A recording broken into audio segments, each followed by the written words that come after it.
aku kayak meskipun aku sukses ya aku gagal secara pertemanan. Aku tuh mungkin dari kecil sudah akrab dengan kegagalan gitu. Mas Danang percaya nggak sama kalimat kegagalan adalah kunci kesuksesan atau kegagalan adalah keberhasilan yang tertunda? Kalau aku mengalami satu kegagalan atau satu kesalahan, itu kayak ujian. Kalau aku gagal ujiannya, dia akan ngulangin lagi.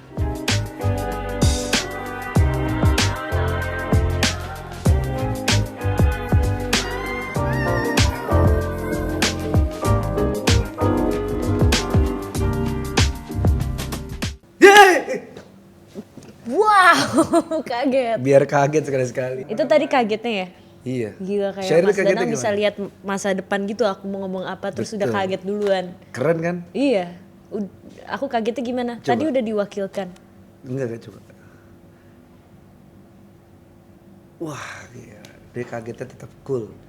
Kali ini kembali lagi kami dipertemukan ya sama si XO Mania Mantap. Kenapa dia vocalizing?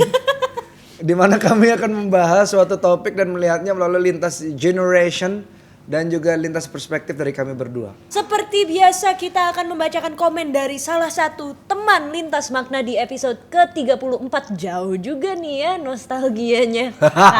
Linda udah episode berapa nih yang kayak 34 tentang kecewa. Aduh duh. Tentang lihat. cockroach. Kamu suka dengerin omongan Sorry. kita tentang kecewa ya? Ya, Oke. Linda nih. Next ini dari 4 AA ini pasti orang Bandung. AA bener. Karena 4 Zaki. Jadi A Zaki, A Zaki. Gunawan, Rashid.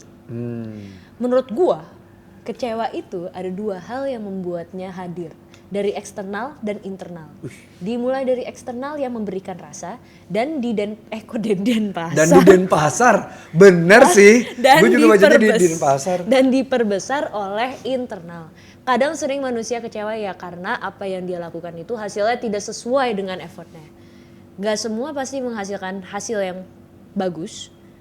Karena ada faktor dari yang bisa kita usahakan dan di luar yang gak bisa diapa-apakan. Nah, pembagian persentase keberhasilan antara faktor diri dan luar ini juga nggak sama pada setiap hal. Bisa faktor diri yang besar atau luar yang besar. Faktor luar, faktor Atau diri luar yang yang besar. Oke, atau faktor diri luar yang besar. Tinggal analisa aja. Kalau faktor luar yang besar ya harus berani ngambil resiko gagalnya. Kalau faktor diri yang besar usahakan sebaik mungkin dahulu saja. Karena sejatinya hasil ditentukan oleh hal-hal yang tidak menentu. Wow. Ngomongin soal kekecewaan yang datang karena kegagalan, ada nggak kegalabi? Betul. Ada nggak kegalabian? Wow. Ada nggak kegagalan yang paling Mas Danang inget sampai saat ini? Wah, Sheryl tuh kalau nanya kegagalan ke gue itu kayak lu buka online shop. Beragam dan banyak sekali. Oh ya? Iya, karena aku adalah orang yang aku punya prinsip. Ini prinsipku ya, gagal atau salah itu nggak haram. Jadi aku nggak apa-apa salah dan gagal gitu, malah aku pengen nyoba di situ. Jadi kalau yang diinget begitu, saya bilang ada yang inget nggak gitu, langsung banyak banget film. Mau yang mana? Yang paling diinget, Yang most recent atau yang paling kalau yang membekas banget nggak mungkin kan bisa lupa. Yang membekas banget tuh banyak banget soalnya sih. Karena aku tuh tipe orang yang bisa bikin salah gitu ya. Aku breakdown, aku tulis gitu. Gua begini. Ini hasilnya jadi begini. Kenapa begini gitu. Okay. Jadi banyak banget gitu. Kegagalan tuh adalah salah satu teman favoritku. Wow. Gitu. That's great. Gitu. Tapi Jadi apa contohnya satu deh that really drew you off the grid? saat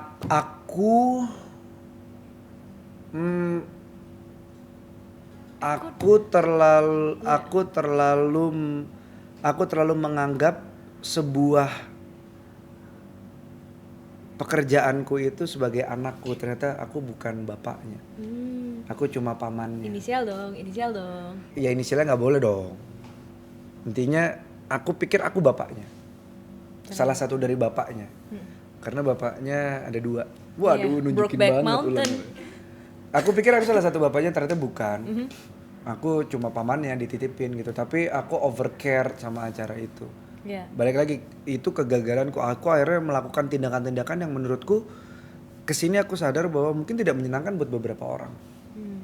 Gitu. Jadi itulah kegagalanku.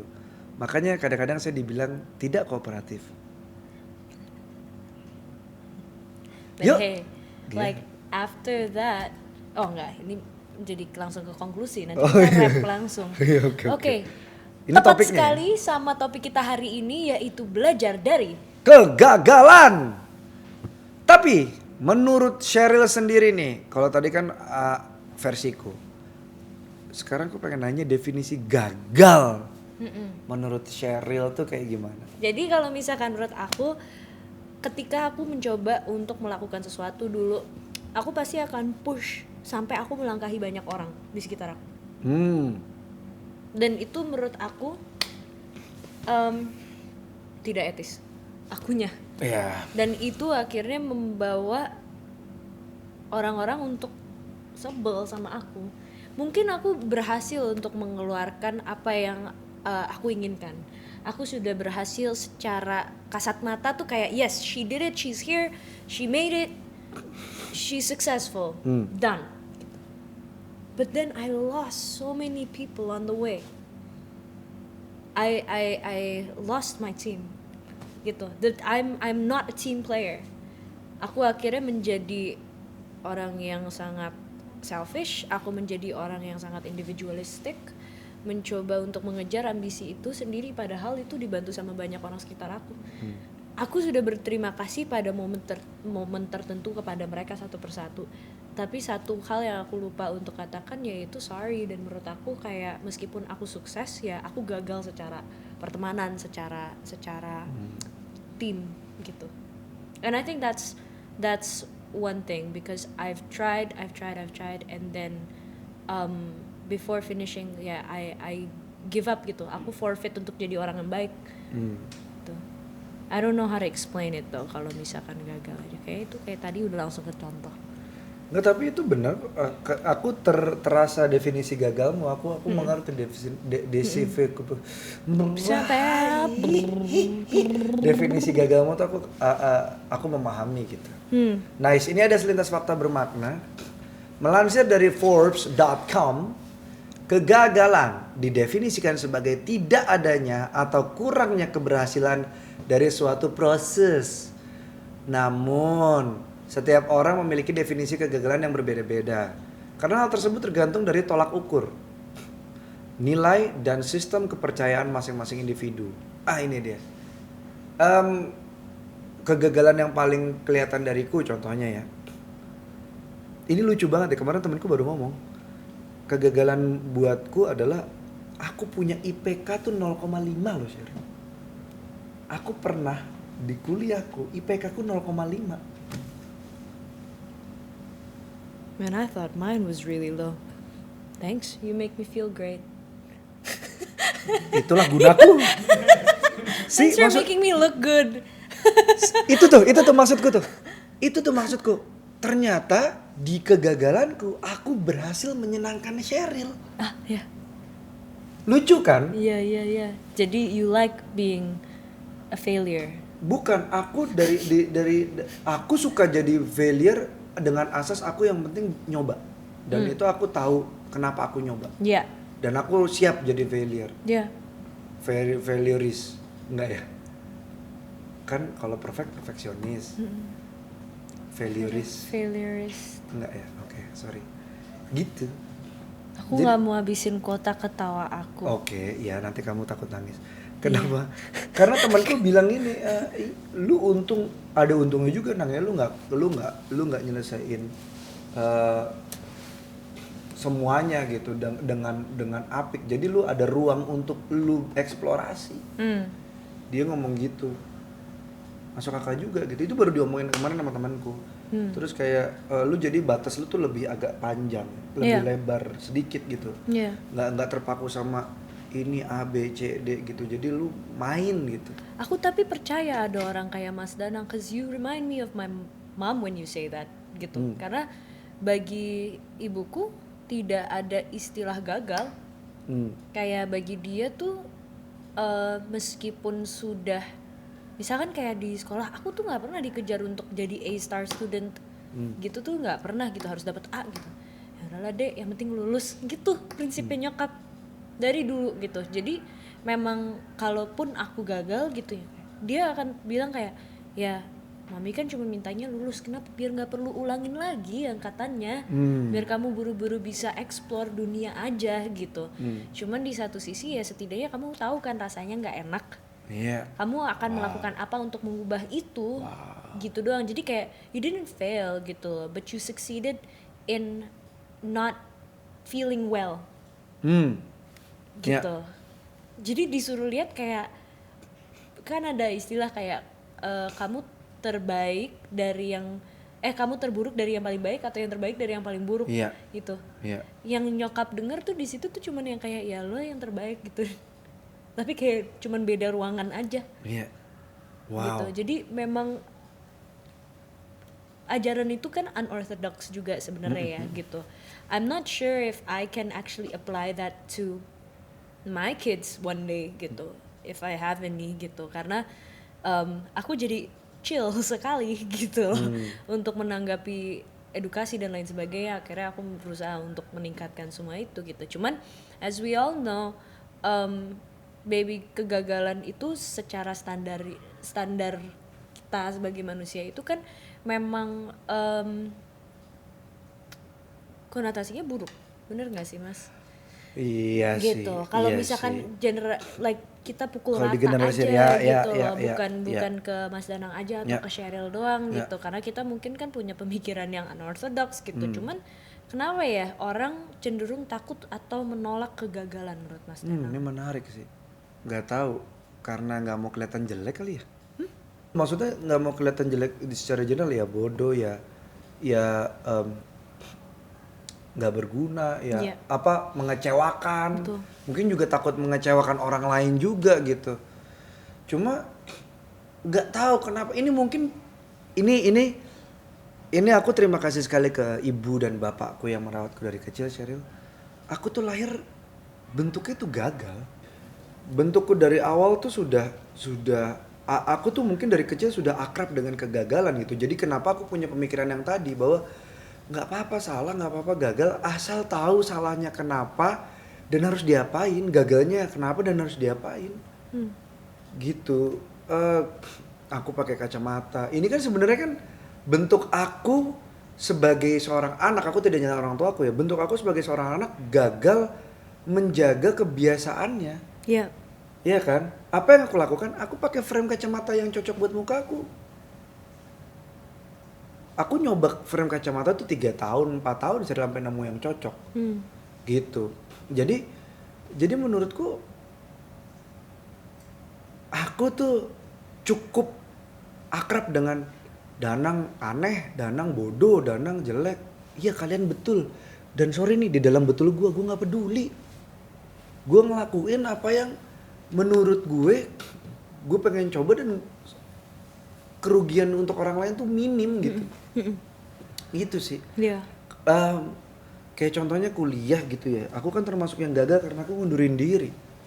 Tapi momen terakhirku menuju kegagalan kuliahku tuh aku lagi kerja di radio yang aku impikan. Aku abis pulang bantuin ibuku berdagang batik, menceritakan tentang batik ke orang-orang di Belanda. Dimana mungkin aku setahun 2 tahun setelah itu aku mungkin tidak mendapatkan itu gitu. Jadi aku tidak melihat itu sebagai aku gagal di sini. Step back gitu. Iya. Gitu. Tapi malah kayak you're moving forward in another field, in other things. Iya, salah yang lain dicobain gitu. Gitu. Wow. Karena ini tidak cocok juga nih dengan selintas kata bermakna. Nah, karena baru saya mau ngomong gitu. Bingung bridgingnya ya. Bukan kegagalan yang kamu takutkan. Yang kamu takutkan terlihat buruk di mata orang lain. Nih se-Olep sependapat nih sama kami di sini. Apakah kamu sependapat juga? Silakan klik yes or no. Yes. Untuk yang main Instastories, kalau yang enggak silakan tulis di kolom komentar. Nah, pertanyaannya adalah setelah gagal, biasanya langsung belajar dari kegagalan itu atau malah menimbulkan trauma untuk mencoba lagi? Kamu gimana si XOLab? Kamu gimana Sheryl? Kok si XOLab? Kamu gimana si Exomania Mantap? Biasanya Sheryl langsung belajar dari kegagalan atau ada traumanya dulu nih? Dan bikin takut nggak mau nyoba lagi? Oh iya, pasti. Kayak menurut aku sih hidup aku lagi berada di 12 year cycle lagi ya. Apa itu maksudnya? Jadi aku mulai di industri ini tuh kayak 12 tahun. Mulai masuk pertama kali. Terus sekarang aku umur 24. Lagi 12 year cycle. Aku mengawali karir aku 14 to 15 atau 15 to 16 aku sebagai host, and now I'm a host again. And then I'm starting to be a host of a show that gives me new perspective. Where awal-awalnya kayak aku selalu berusaha untuk berbicara duluan and trying to get to my point all the time gitu. And now I'm learning to breathe and listen gitu loh. And menurut aku tuh kayak I think it's a process of knowing what I didn't like. Tapi itu juga butuh waktu buat aku sadar bahwa itu sebenarnya kesuksesan aku pada saat itu. Ternyata itu cuman di luarnya aja yang aku ngerasa bahwa kayak oh iya people actually like it, it's something new. Tapi di dalam diri tuh aku masih cari gitu, itu sebenarnya aku suka atau enggak sih, atau did I do it right, was I smart enough, and all these questions gitu. Second guessing sampai akhirnya masuk ke acara ini, aku berkali-kali setelah I think after 10 episodes baru aku bisa bilang bahwa aku kayak oh ya, I like the value of this show, it brings me to a better place because I have a team that loves what they do and I love being there, so it's mutual gitu, nggak ada tuntutan to be on top dan lain sebagainya. Bukannya aku ngomong acara sebelumnya punya sifat seperti itu gitu, cuman aku kejarnya adalah kayak followers, let's get my name up gitu. Now it's just about coming as Sheryl, pulang sebagai Sheryl, ya sudah gitu. Not not chasing the numbers. Exactly. Okay. And karena aku juga sadar kayak numbers is not my problem gitu loh. Tapi kayak my problem is whether or not I can deliver this show well enough or not. And for me yang paling penting adalah kita menyampaikan value-value yang baik juga gitu loh di sini. Jadi aku ngerasa sambil kita menyampaikan suatu pesan yang baik ya kita juga coba untuk mereflek balik ke diri kita gitu. Koreksi diri. Aku suka sama acara ini karena aku bisa koreksi diri setelah setiap topik yang ada gitu. I learn from my mistakes and I slap my face in the face I slap myself in the face with it. Gitu, with the topics here. And I feel like that's how I learn about failure. Nah, ini ada selintas fakta bermakna mengutip survei dari salah satu jurnal edukasi psikologi berjudul Persepsi Mahasiswa tentang Harapan Orang Tua Terhadap Kebun Anggur. Persepsi mahasiswa tentang harapan orang tua terhadap pendidikan dan ketakutan akan kegagalan. Berisikan tentang mengapa seseorang takut akan kegagalan. Itu dia ya, berisikan itu isinya ya dari jurnal ini ya. Memberikan hasil bahwa dari 33 orang sebanyak 63% mengalami kecemasan dan dialaminya penghinaan dan memberikan hasil bahwa dari 33 orang sebanyak 63%-nya mengalami kecemasan akan dialaminya penghinaan dan rasa malu. Itu tuh kecemasan itu tuh, takut dihina dan takut merasakan malu. 84,84%-nya mengalami ketakutan atas ketidakpastian masa depan. Wow, aku suka nya Sheryl. Nggak, menurut aku Ada ini cerita nggak sengaja copy paste 2 kali sih tuh. Oh, 84, 84. Apa jangan-jangan ketukar? Aduh, aneh banget. 84,81 seharusnya. Iya bener. Dan 81,81% orang itu takut mengecewakan orang yang mereka anggap penting. Berkaitan dengan seseorang yang gagal lalu belajar dari kegagalan atau malah trauma. Pertanyaannya adalah Mas Danang. Mas Oke. Danang percaya nggak sama kalimat kegagalan adalah kunci kesuksesan atau kegagalan adalah keberhasilan yang tertunda? Gimana? Kalau menurutku pribadi kegagalan adalah keberhasilan yang belum pantas buat kita. Itu tertunda atau enggak, ya namanya juga belum pantas pasti ketunda ya. Jadi menurutku aku kudu mantesin diriku untuk bisa berhasil ke apa yang aku tuju. Wow. Karena yang ini lagi naro, dia manfaatkan semua. Nah ini aku lari, gue nih. Wah naik kuda lagi anjir, kaget, nggak siap. Dan kalau menurutku juga nih, kegagalan adalah kunci kesuksesan. Menurutku sukses itu kuncinya gemboknya itu udah banyak kunci gitu loh. Salah satunya adalah kegagalan itu. Jadi bukan itu doang. Lagian juga kunci ke gembok ya. Bener. Kunci itu kepalaku kunci gitu. Kegagalan adalah ya salah satu kunci keberhasilan. Aku setuju sih. Kalau enggak kan nggak belajar. Benar. Aku setuju. Sama kan? kayak selintas kata bermakna berikut ini nih. You can't have a better tomorrow if you're still thinking about yesterday. Nggak ada hubungannya sama sekali. Anjir, padahal tapi tadi bridging aku ngerasa bagus banget. Enggak, tapi bener. Kalau kamu tenggelam dalam kegagalanmu, terus kamu pikirin terus, ya kamu nggak bisa mendapatkan sesuatu yang lebih baik besokannya. Bener, you're correct. Oke. Kenapa ketika seseorang gagal, dalam definisi gagal ini ya, yang bisa dilihat oleh lingkungan sekitar seperti gagal mendapatkan universitas negeri, gagal menikah, gagal dapat pekerjaan dan lain-lain. Kenapa orang tersebut cenderung jadi pusat perhatian gitu? Ini pertanyaan menarik banget lagi.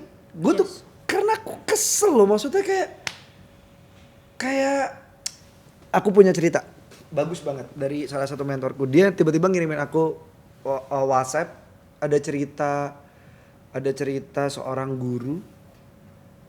Dia ngasih lihat 1 kali 1 sama dengan 1. 5 kali 5 sama dengan 25. Di dalam kelas nih, muridnya tidak bereaksi. 7 kali 10 sama dengan 70. 1 kurang 1 sama dengan 4. Murid-muridnya bereaksi. Wah pak, salah pak. 1 kurang 1 bukan 4, 1 kurang 1 0. Gurunya nanya, tadi saya 4 bener, kalian gak ada yang bereaksi. Kenapa saya kenapa saya salah sekali, kalian langsung bereaksi.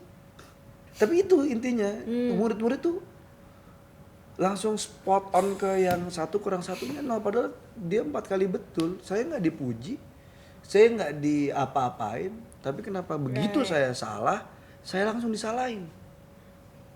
Ya mas. Apa? Ada upil juga di sini? Oh enggak. Oh enggak. Enggak. Aku lagi. Ya. Kenapa Syara? I think ini adalah kesempatan buat para penonton kita juga untuk komen di bawah sini. Dan juga coba deh, kenapa kalian cenderung memperhatikan kegagalan orang-orang yang gagal? Iya benar. Ya, itu why? Dan aku sih sebenarnya salah satunya juga sih. Kalau misalkan I see something that is floppy gitu sebagai manusia, memang nggak tahu ya, ada beberapa dari kita emang karena lingkungan dan lain sebagainya dikasihnya bukan dijadikan pusat perhatian hidup aku mungkin ya. Tidak, aku nggak setuju dengan itu. Maksudnya kalau buat aku pribadi, tapi kayak aku suka nyinyir.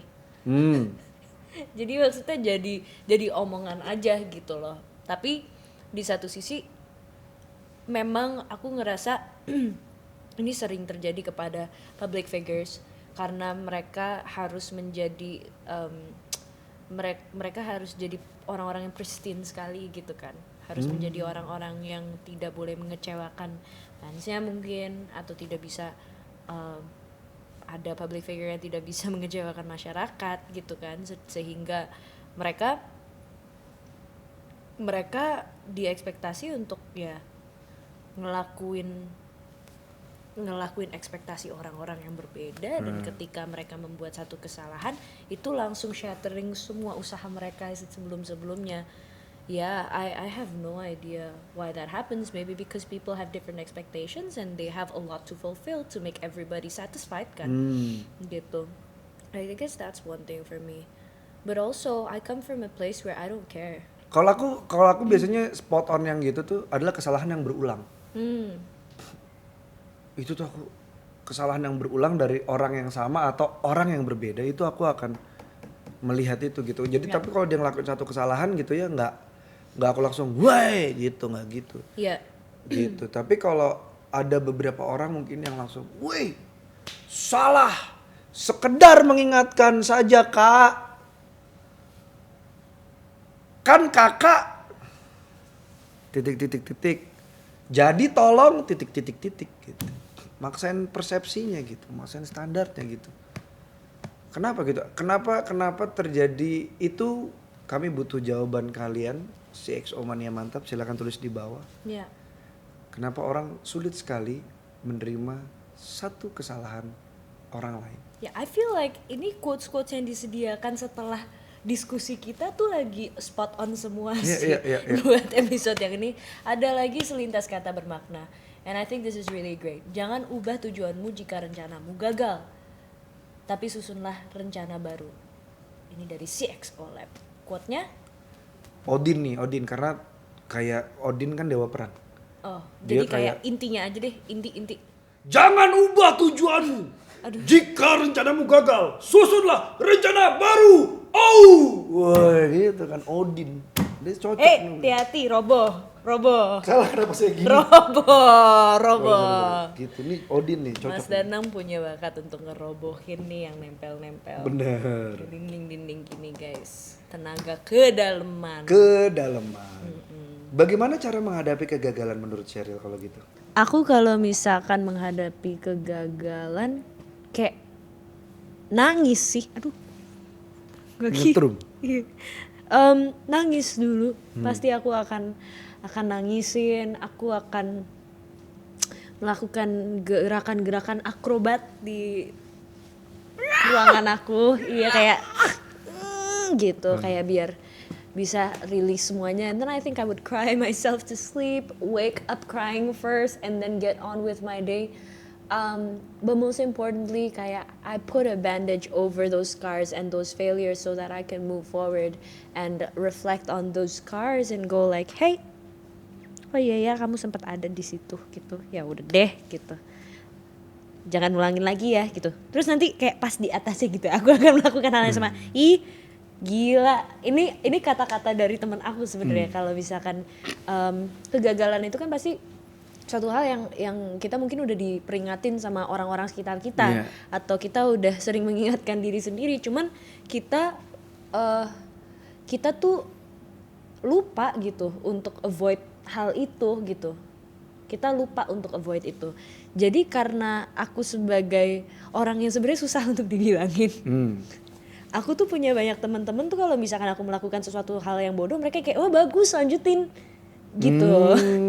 Terus nanti pas aku kayak misalkan nih amit-amit gitu aku tepar kecapean gitu, nyamperin aku paling cuma ngomong gitu, ih udah lama. Hah, lama apa gitu. Gitu. Teman beneran teman tuh. Itu friends, atau nggak gitu kayak wah Sheryl amatir, udah aku digituin kayak teman. oh ya baik, oke. Ya emang I just have to have a supportive people in my life, and of course before that, all of that gitu, remind myself that failure is a part of that process to get better. Yeah. So accept it. Accept it. Yeah. Yep. Setuju. Itu dia dari Sheryl, dan ini ada konklusi dari Mas CXO Lab. Kenapa dari? Tuh Mas Danang. Oke. Kegagalan. Aku jadi ingat apa yang aku lalui itu diterjemahkan sama salah satu mentorku adalah sebagai constant reminder. Jadi Danang itu sebenarnya mau seperti apa sih? Idealnya Danang tuh seperti apa gitu. Kalau aku mengalami satu kegagalan atau satu kesalahan, itu kayak ujian. Kalau aku gagal ujiannya, dia akan ngulangin lagi. Contoh, Your mentor. aku, Oh, dia bilang itu constant reminder istilahnya dia. Contoh nih, aku pemarah. Iya. Aku pemarah, aku keras dan lain-lain segala macam. Aku akan digiring menjadi orang yang tidak pemarah dengan cara apa? Dibuat marah sampai aku tidak marah lagi. Oh. Jadi kalau aku dikasih ujian marah, aku marah berarti aku gagal. Besok akan ada ujian lagi, marah, ujian ulang lagi. Dan percaya atau enggak Sheryl, highlight aku di tahun ini adalah temanku pada ketawa nih. Temanku yang tahu aku pada ketawa. Ada yang pernah bilang ini, mampus lu, dia bilang gitu. Lu biasa keras apa segala macam. Sekarang gue ngeliat lu kayak jalan di atas teratai, di atas air. Kalau ampe lu keras sedikit aja, jeblos lu ke dalam air, nggak tahu dalamnya kayak apaan. Jadi justru dari sekian lama perjalananku, gongku adalah aku harus belajar lembut. Jadi aku justru pada akhirnya aku diminta untuk lembut. Karena constant reminder tadi gitu. Jadi kegagalan dan kesalahanku membentuk aku menjadi orang yang lebih baik menurut aku dan sekitarku. Jadi gitu. Ada constant reminder sih. Jadi kalau kamu melakukan kegagalan, melakukan sesuatu dan itu dianggap sebagai ujian dan itu gagal, akan ada pengulangan ujian yang sama terus sampai kamu berhasil melewatinya. Ujian ini bukan cuma yang ujian kan kesannya nggak enak ya, tapi justru ujian-ujian yang nikmat itu yang bahaya. Karena kita nggak sadar itu ujian. Kayak Sheryl tiba-tiba punya duit 500 juta, ujiannya kan kita harus hidup dengan sebelumnya misalnya Sheryl 50 juta gitu. Gaya hidupnya 50 juta. Tiba-tiba dapat 500 juta ya jangan jadi 500 juta gaya hidupnya, tetap 50 juta kalau nggak ntar bangkrut cepet. Bentar aku catat dulu. That's true. Sometimes I feel like when I have so much, it's like, oh, I can expand this. Cuman emang kita harus bisa pastinya lessen our expectations. Because maybe if we know how to lessen those, we can get a lot more. Setuju sih. With what we already have. Yes. Maybe. Oke. Ini dari CXO Lab. Silakan Sheryl, sorry. Silakan Mas Dana. Enggak mau ah. Enggak apa-apa. Oke. Yuk Pak Ari. Akhirnya. Semua orang pasti pernah mengalami kegagalan. Hanya waktu dan porsinya saja yang berbeda. Jangan pernah takut untuk terus mencoba, karena jika tidak mencoba, kita tidak akan pernah tahu seperti apa hasil akhirnya. Jika hal yang kamu rencanakan tidak berjalan semestinya, mungkin selain kamu harus mencoba lagi, kamu bisa mencoba cara yang lain. Kelola rasa kecewa, sebab usaha tidak mengkhianati hasil. Belajar yang paling sulit adalah belajar dari kegagalan.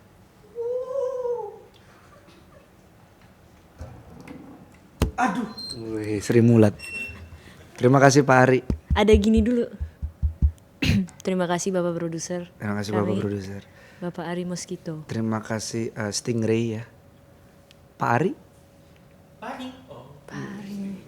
Coba silakan share di kolom komentar kegagalan apa yang sampai saat ini kamu masih ingat terus. Dan apakah kamu udah berhasil menjadikan kegagalan tersebut sebagai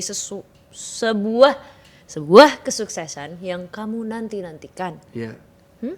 Karena tidak ada bayi yang langsung loncat dan berlari kecuali Kung Pao. Semua bayi itu pasti merangkak dulu. Bahkan tidak pernah ngapa-ngapain dulu, nangis dulu. Sabang Dor. Saksikan terus Lintas Makna dengan topik-topik lainnya. Setiap hari Selasa jam 18 waktu Indonesia bagian Barat. Jangan lupa untuk follow akun Instagram dan TikTok kami di @lintasmakna. Dan dengerin terus Lintas Makna di Spotify dan Apple Podcast. We're done. Bye. Bye. Dinda, I choose you.